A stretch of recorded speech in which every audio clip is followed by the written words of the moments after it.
So this week for Harry and Meghan has all been about perhaps trying to rebrand themselves. They've had a new glossy website, this controversial royal crest, and critics of them would say they're capitalising on their Sussex royal title. They did make an agreement with Buckingham Palace and the late Queen that they would not use the word royal. They didn't agree on the word Sussex. So it was such a surprise yesterday when we discovered that Prince Harry had done an interview with Good Morning America in the United States, and it was teased up as talking about King Charles's health. Alarm bells started ringing in my head. Presumably they started also ringing in the heads of various courtiers and members of the royal family as well.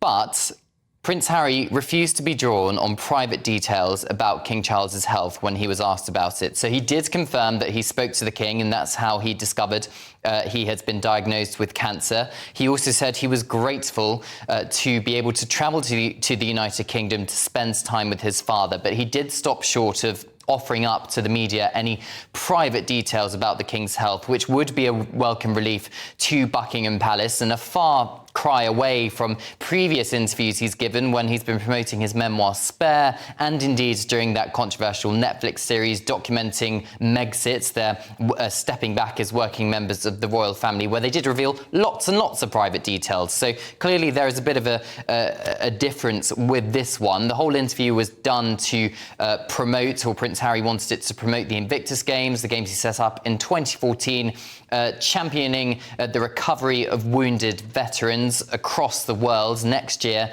it's going to be held in Whistler, Canada. 550 or so competitors. It's the one-year countdown at the moment in Whistler, which is why Prince Harry did this interview. But another topic he touched on was his US visa or citizenship situation. He hinted, or he said he had considered becoming a United States citizen. Do you feel American?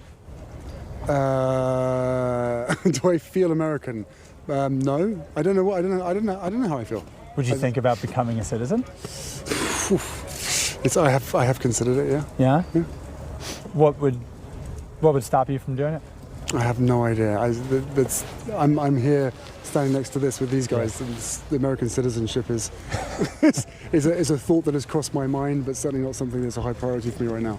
He also said, although he's clearly got a new family in the United States with Meghan and Prince Archie and Princess Lilibet, their two children, he says when he is in the UK, he is still wanting to speak to and see members of his family, i.e. the King, maybe Prince William, although they're not on speaking terms at the moment, so I think that's a long time to come. But there are hints of reconciliation down the path.